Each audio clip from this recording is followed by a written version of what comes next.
Aujourd'hui, les technologies numériques et l'intelligence artificielle sont partout.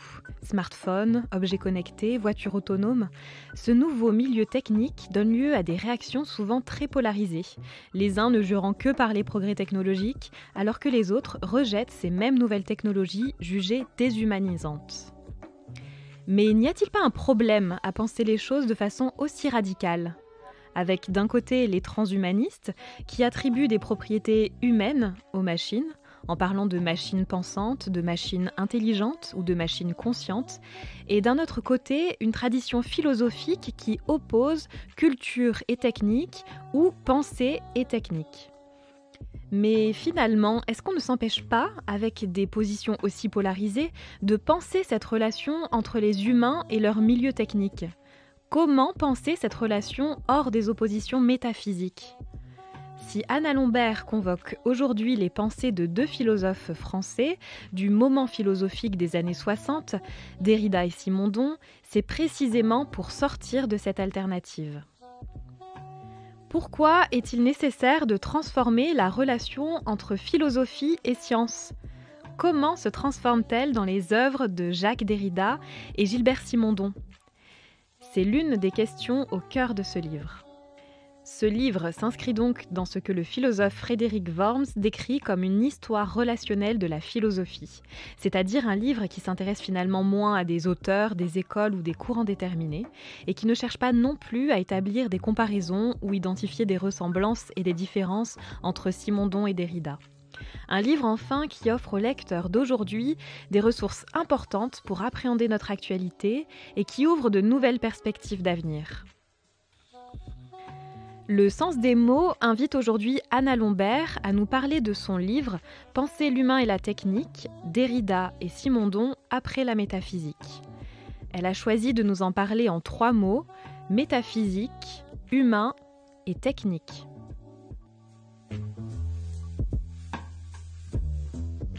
Le sens des mots, un podcast de NS Éditions.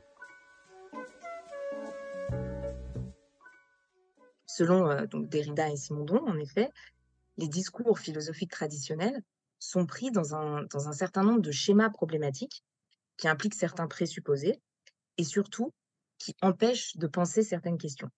Et l'originalité de leurs gestes, en fait, et de leurs textes, consiste à soutenir que la logique et les catégories du discours philosophique constituent en fait les symptômes d'un impensé, de quelque chose qui n'aurait pas encore été pensé, et que pour parvenir à penser cet impensé, justement, il est nécessaire de déconstruire et de transformer un certain nombre de notions philosophiques fondamentales afin d'élaborer une pensée qui va fonctionner selon une nouvelle logique et selon de nouvelles catégories. Ça, c'est le point commun de ces deux auteurs. Alors maintenant, voyons un peu comment ce geste se traduit chez Derrida tout d'abord, puis chez Simondon. Donc dans le texte de Derrida, la catégorie qui est problématique, c'est la catégorie de présence. Et c'est la raison pour laquelle il va décrire en fait la tradition philosophique comme une métaphysique de la présence ou comme une métaphysique logocentriste. Alors pour le dire très simplement, la métaphysique de la présence, selon Derrida, c'est une pensée qui se fonde dans la présupposition d'une présence pleine qui précéderait en droit sa représentation. Donc par exemple, la présence de l'idée intelligible qui précède en droit son expression sensible. Ou par exemple, la présence du signifié idéal qui précède en droit le signifiant matériel. Or, ce que Derrida montre, c'est que la science linguistique elle-même elle repose sur cette opposition entre signifié et signifiant, bien sûr, mais elle implique aussi de déconstruire cette opposition. Et elle implique donc de déconstruire l'idée d'un signifié premier qui serait une origine présente de la signification. En réalité, ce que Derrida va montrer, à travers sa lecture de la linguistique saussurienne notamment, c'est que le sens ne se produit pas comme le renvoi d'un signifiant à un signifié, mais comme une différence entre les signifiants. Donc, pour le dire concrètement, ça signifie que les termes d'une langue, par exemple, font sens en différant les uns des autres et non pas en renvoyant à une entité extérieure au système de la langue. Dès lors, ce qui donne sens, ce n'est pas une entité présente, mais c'est un mouvement de différence, et c'est pour décrire ce mouvement que Derrida va mobiliser le terme de différence avec un A, pour désigner à la fois les distinctions ou les écarts entre les signes, mais aussi l'inachèvement du processus de la signification qui ne cesse de différer sa fin. Donc c'est la différence au sens de la distinction et puis la différence au sens du délai ou du détour. À travers ce concept de différence, Derrida va donc proposer de substituer à la catégorie statique et substantielle de présence l'idée d'un mouvement dynamique de différenciation et de différement que les oppositions conceptuelles traditionnelles entre signifié et signifiant, entre intelligible et sensible, entre esprit et matière, par exemple, ne permettaient pas de saisir. Et chez Simondon, on va trouver un geste qui est d'une certaine manière similaire, puisque pour Simondon, la catégorie problématique, ce n'est pas la catégorie de présence, mais c'est la catégorie d'individu.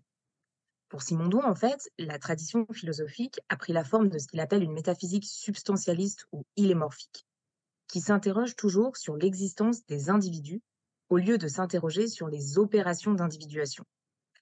Et ce geste métaphysique ou ontologique consiste à poser toujours d'autres individus à l'origine des individus existants, ce qui conduit à une sorte de régression à l'infini. Par exemple, pour penser l'individu technique, on va le concevoir comme un composé de forme et de matière. Sur le même modèle, pour penser l'individu vivant, on va le concevoir comme un composé d'âme et de corps. Mais le problème, c'est que la forme et la matière, ou l'âme et le corps, ce sont déjà des termes individués dont il faudrait rendre compte de l'origine. Donc on est conduit à une sorte de régression à l'infini, et c'est ça qui pose problème pour Simondon, alors que pour lui, en fait, il n'y a pas d'individu en tant que tel.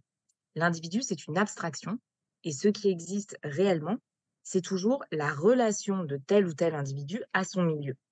Par exemple, l'individu vivant, ce n'est pas un composé d'âme et de corps, mais c'est un organisme en relation avec son milieu, et il va s'agir d'envisager l'opération d'individuation psychosomatique à travers laquelle le vivant va se différencier en fonction psychique et en schéma corporel en modifiant sa relation au milieu. Donc, en fait, ce qui est premier, ce n'est pas l'individu, mais c'est le processus et la relation, c'est l'activité relationnelle. La relation ne doit donc plus être conçue comme un rapport entre deux réalités individuées qui seraient indépendantes l'une de l'autre, mais au contraire, c'est à travers un processus relationnel que les termes individués se constituent. Et ce que Simon nous montre, c'est qu'en fait, la physique moderne elle-même implique de questionner ce concept d'individu, dans la mesure où l'individu physique lui-même n'est pas une substance possédant des propriétés données, comme on pourrait concevoir, comme l'atome a pu être conçu, mais qu'en fait, les propriétés des particules physiques elles-mêmes évoluent en fonction de leurs relations mutuelles dans un champ électromagnétique. Donc, quel que soit en fait le domaine de réalité auquel on s'intéresse, donc qu'on pense à l'individu physique, à l'individu vivant ou à l'individu psychique au sein de la société, pour Simondon, il n'y a jamais d'individu en tant que tel. Ce qu'on prend pour des individus constitue toujours des polarités de relations processuelles, et ce sont ces relations processuelles que Simondon va décrire comme des opérations d'individuation. Donc, de même que Derrida, il va en fait se proposer de substituer à la catégorie statique et substantielle d'individu l'idée d'une opération relationnelle et processuelle d'individuation que les oppositions conceptuelles traditionnelles, donc entre le corps et l'âme par exemple, ou la forme et la matière, ne permettaient pas de penser. Donc on distingue bien un geste similaire chez les deux auteurs qui va consister à mettre les catégories philosophiques traditionnelles à l'épreuve des sciences contemporaines. Donc j'ai pris les exemples de la linguistique et de la physique et à les transformer, ces catégories, pour prendre en charge ce qu'elles ne permettaient pas de penser. Et ce geste, qui conduit donc à travailler la conceptualité et la logique oppositionnelle qui caractérisent le discours philosophique, en introduisant dans ce discours lui-même des notions qui étaient impensables dans le cadre des oppositions binaires classiques, eh bien ce geste, il va obliger en fait à questionner toutes sortes de catégories comme celles de présence et d'absence, de substance et de relation, d'intelligible et de sensible, d'esprit et de matière, d'âme et de corps, d'individu et société.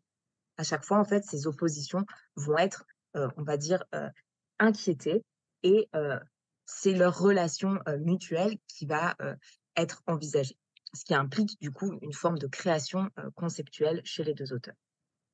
Donc à partir de là, une fois qu'on a constaté ce geste très fondamental, eh bien, on a une double question qui se pose.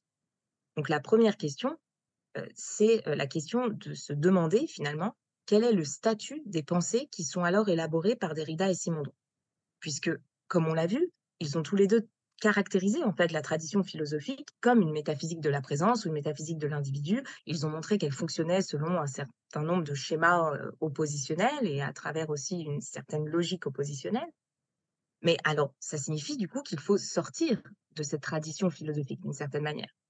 Et en même temps, ils ont montré aussi que les sciences contemporaines, si elles impliquent de déconstruire ces catégories et cette logique, eh bien, elles reposent elles-mêmes sur ces concepts, hein. Euh, la physique utilise le concept d'individu, la linguistique utilise les concepts de signifié et de signifiant, etc. Donc, le discours qu'ils produisent n'est pas non plus un discours scientifique. En fait, les pensées de Simondon et Derrida posent la question d'un discours ou d'une pensée plutôt qui ne soit ni philosophique ni scientifique à proprement parler, mais qui procède d'une rencontre entre la philosophie et les sciences. Et donc, la première partie du livre essaye d'explorer cette question, hein, d'apporter une réponse aussi concernant le statut de cette nouvelle pensée et d'interroger les nouveaux rapports entre science et philosophie qui vont se mettre en place dans les textes des auteurs, mais aussi dans leurs pratiques de recherche très concrètes.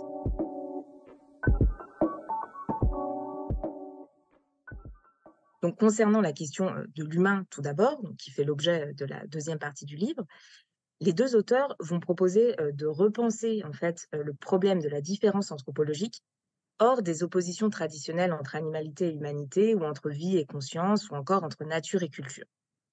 Et ce qui est intéressant dans leur texte, c'est que pour Derrida comme pour Simondon, le fait de dépasser une conception qu'on pourrait dire humaniste ou essentialiste de l'homme ne va pas pour autant les conduire à retomber dans une position réductionniste ou naturaliste, qui consisterait par exemple à faire de l'humain un animal comme les autres ou à réduire ce qu'on appelle traditionnellement la conscience à un ensemble de facteurs biologiques ou physiologiques.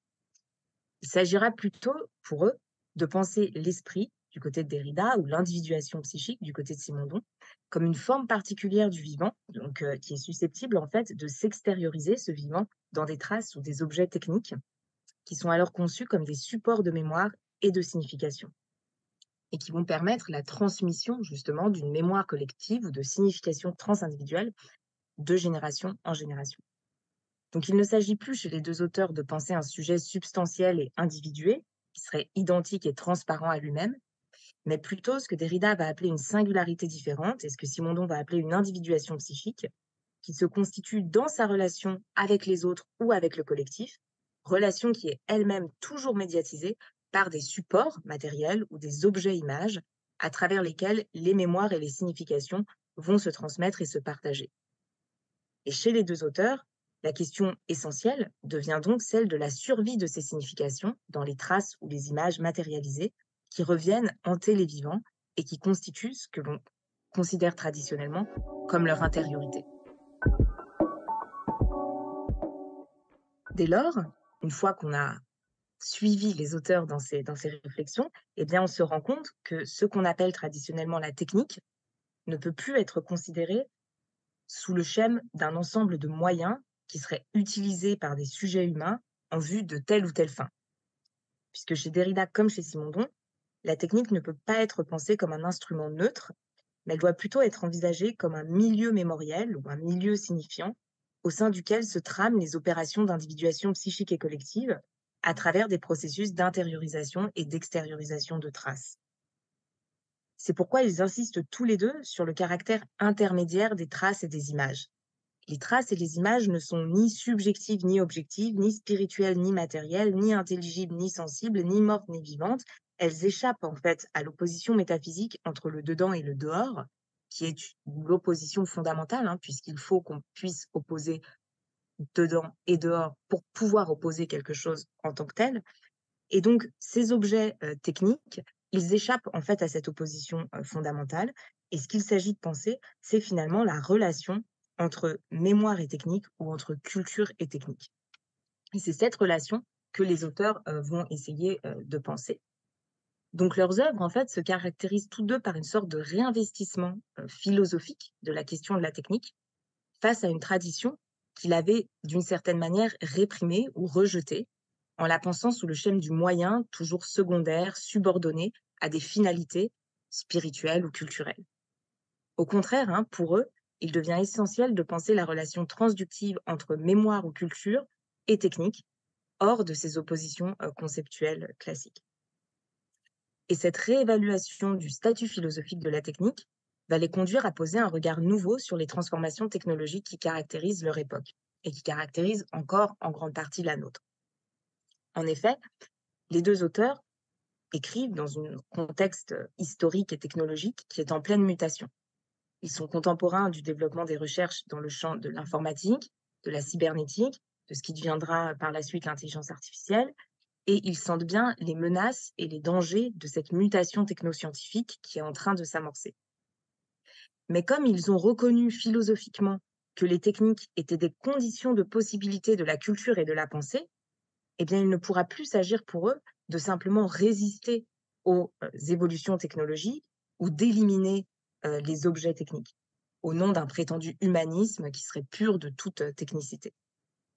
Tout l'enjeu, au contraire, pour Derrida comme pour Simondon, consistera à éviter ce double écueil dans lequel notre époque semble bien souvent prise, entre d'un côté une idolâtrie technophile et de l'autre côté une condamnation technophobe.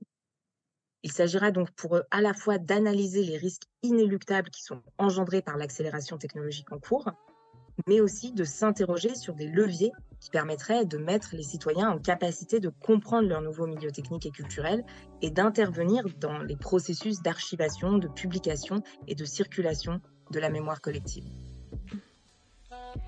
L'ouvrage d'Anna Lombert, Penser l'humain et la technique, Simondon et Derrida après la métaphysique, est à retrouver en version papier sur le site de NS Éditions et en version numérique sur la plateforme Open Edition Books dans la collection La Croisée des Chemins. C'était Le Sens des mots. Ce podcast a été préparé par Sandrine Padilla et Maël Lopez. Au mixage, Adrien Reynaud. À la production et réalisation, Sébastien Boudin. À bientôt pour une prochaine édition.